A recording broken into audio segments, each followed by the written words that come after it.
Good morning বন্ধুরা, সবাই কেমন আছো? আশা করি যে যেখান থেকে দেখছো সবাই সুস্থ আছো, ভালো আছো। আমি ত্রিপুরা থেকে তোমরা রিঙ্কি আবার একটা নতুন ব্লগ ভিডিও নিয়ে অনেক দিন পর আইলাম তোমার কাছে। তো রিঙ্কি স্বপ্ন চ্যানেলে তোমরা সবাইকে স্বাগত। তো সকাল সকাল একটা আনারস লইয়া বইছি, কারণ আনারস নাকি খালি পেটে খাইলে ভালো। যেটা কড়া আনারস খালি পেটে খাইলে নাকি কৃমি মরে। তো এটা তো কড়া না, এটা তো পাকা। কারা কারা খালি পেটে আনারস খাওয়া, হ্যাঁ এটা আবার সবাই জানি যে বড়া পেটে ফল খেতে হয়, খালি পেটে জল, বড়া পেটে ফল। তো আনারসটা নাকি খালি পেটে খাইলে বলে। তো যাই হোক, যেটা অনেকে অনেক রকম ভাবে। তো আমি বেশ ভালো করে আনারসটা কাটতে নিছি। আর আজকে তো প্রায় এক সপ্তাহ ধরে জানো কত বৃষ্টি, মানে শুধু ত্রিপুরা না, সব জায়গাতেই বৃষ্টি। বৃষ্টি মানে জল জল হয়ে রয়েছে সব কিছু। তো এটা বেশ অনেক দিন আগের ভিডিওই। তো আমি তো ভিডিও দিই না, অনেক দিন হয়ে গেছে, ঠিক মনে নাই কবে ভিডিও দিছি। তো এটা অনেক দিন আগের করার ভিডিও। তো এর লেগে কিন্তু সকাল সকাল দেখতেছো, মানে দিনটা ফ্রেশ ফ্রেশ বোঝা যাইতেছে। মানে আমার শরীরে যে মানে বাইরের ফোকাসটা করতেছে ওইটাতে বোঝা যাইতেছে। তো আমি আনারসটা একটু মুখে দিয়ে দেখলাম, বেশ মিষ্টি। মানে এদিন বর কাজে যাইব, তো তার লাগে সকাল সকাল আনারসটা কাটতে দিছি। আর তার আগে কিন্তু আমার রান্না হয়ে গেছে। তো রান্নায় কি করছি, এদিকে সকালবেলা উঠে শসা দিয়া রূপচাঁদা মাছ নিয়ে আসছিল, রূপচাঁদা মাছ দিয়ে রান্না করছি। তো যেটা বললাম এটা অনেক দিন আগের ভিডিও। তো বর সকালবেলা কাজে ভাত লিয়ে যা, তার লাগে সকালবেলা রান্না। আর এদিকে প্রেসার কুকারে ডাল আর সজনে পাতা একলগে দিয়া সিটি দিয়ে লাইছি। তো এটা একটু রসুন দিয়া শুকনো লঙ্কা দিয়া সম্বাস দিছি। মানে এভাবে শাক করছি ডাল লগে দিয়া। তো কারা কারা এমনি খাও, এমনি কিন্তু খাইতে বেশ ভালো লাগে ওই লাগে। আর সজনা পাতা খাইলে তো জানো প্রেসারের লেগে, মানে চোখের লেগে নাকি ভীষণ মানে ভীষণ ভালো। তো সোনার যেদিন খিচুড়ি টিচুড়ি করি ওই দিন আমি সজনা পাতা দিই। তো তারপর সোনার এদিন শুক্রবার ছিল, শুক্রবারে হলো তারা স্কুলে সাদা ড্রেস।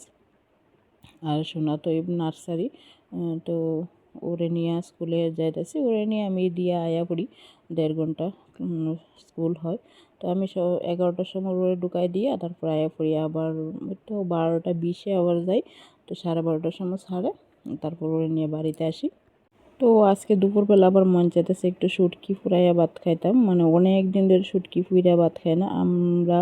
জানি না কে কে খাইতে বলা হোক, এটা কিন্তু আমরা ত্রিপুরার মধ্যে প্রায় অনেকেই খাই। আর নইলে শুটকি ফুইরা শুকনা লঙ্কা সব কিছু মানে বাইটে কাঁচা ভর্তা, ওইটাও ভালো লাগে। তো ভর্তা করো মালিশা বাপ করে একটু শুটকি ফুরাইয়া এভাবেই খেলাম।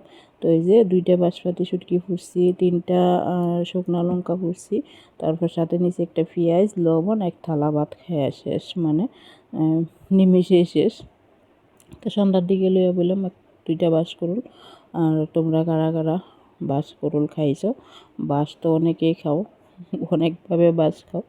তো অনেকের জীবনে আছে ভালো, মানে মনের মানুষের থেকে বাঁশ খাওয়া, আত্মীয় স্বজনের থেকে বাঁশ খাওয়া, বা পরিবারের মানুষের থেকে বাঁশ খাওয়া। বাঁশ তো অনেক রকমের খাওয়া আছে। তো আজকে বাঁশটা রান্না করেই বাঁশ খামো, আইক্যওয়ালা বাঁশ যেটা। তো এটা তো আইক্যে হয়েছে না, এটা কেটে কেটে ফেলায় এখন। তো পুরা ছোলানো হয়ে গেছে গা। তো এটা এখন ভালো করে আরেকটু মানে আমি দা দিয়ে উপরে রেডি যে ফালামো, ফালাই এসে তারপর চিকন করে কেটে শুটকি দিয়ে রান্না করুম।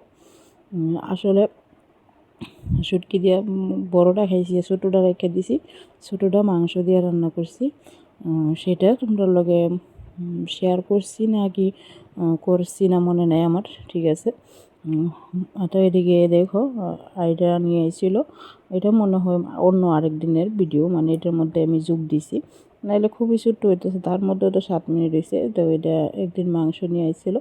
তো মাংস বলতে এটার মধ্যে শুধু ফ্রেশ মাংস না, মেটে, তারপর কইলজা, তারপর মাথা, গলা ওইটি নিয়ে আইছে। তো ওইটি খেতে ভালো লাগে, ফ্রেশ মাংস যে যে সাবা সাবা ওইটা ভালো লাগে না বেশিরভাগটা। তো এইটা খাইতে ভালোই লাগে। তো এই যে মাংসটা আমি আগে ধুয়েই তোমরা লগে দেখাইছি।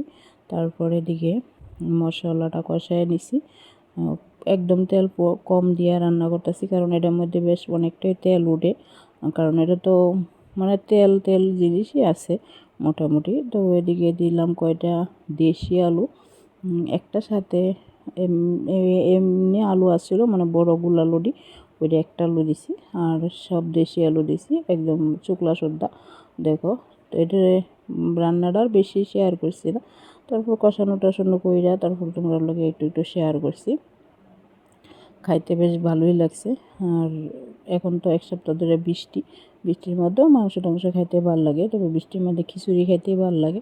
তো যেটা কইছিলাম, দেখো তেল কিন্তু এখনও ওইটা গেছে, তোমরা বুঝতেই পারতেছো, কড়াইয়ের নিচে তেল চপচপ করতেছে। কষানো হয়ে গেছে, তারপর দিয়ে দিলাম একটু ঝোল দেওয়ার পরে একটু গরম মশলা দিয়ে নামাইলাম। গরম মশলা বলতে এমনিতে সবসময় খাই দারচিনি গাছের থেকে নিয়ে আই, বাবার বাড়ি থেকে গাছের থেকে দারচিনি নিয়ে আই। তোমরা দেখাইছি আমি একটা ভিডিও, বাবার বাড়ি থেকে আইতে সময় কী নিয়ে আইছি। আর এলাচি গুঁড়ার সাথে কিনে আই না বাইটটা, তারপর রান্না করি। তো আজকে এলাচি গুঁড়া নাই, তার লাগে একটা সানরাইজ গরম মশলা প্যাকেট আসিল গরো, তো ওইটা থেকে একটু দেবো। একটু ঝোলটা পরিমাণে কমই দিছি, কারণ পোলট্রি মাংস না বেশি ঝোল হলে আবার ভালো লাগে না। মাঝে মধ্যে আবার একটু ঝোল খাইতে ইচ্ছে হয়, তখন আবার ঝোল করে রান্না করি। তো এই যে গরম মশলাটা দিয়ে কিন্তু আমি নামাই লাইছি। তো কালারটা কার কাছে কীরকম লাগতেছে তোমরা জানাইবো। আমার কাছে তো দেখতে বেশ ভালো লাগতেছে, শুকনো মরিচের তরকারি লাল লাল ঝাল ঝাল হইছে খাইতে। তারপর সন্ধ্যার দিকে এই যে বৃষ্টি নেমে গেল, তো একটু বৃষ্টিটা দিয়ে তোমরা লগে ভিডিওটা আমি শেষ করলাম। তোমরা ভিডিওটা কেমন লাগছে অবশ্যই কমেন্ট করে জানাইবা। আর এই বৃষ্টি যে স্টার্ট হয়েছে এই চললো মানে এক সপ্তাহ ধরে। তো আজকে এই পর্যন্তই, সামনে দেখতেছো কচু। তো এই ভিডিওটা আবার অন্য আরেকদিন শেয়ার করুন, কচুর রান্নার ভিডিওটা।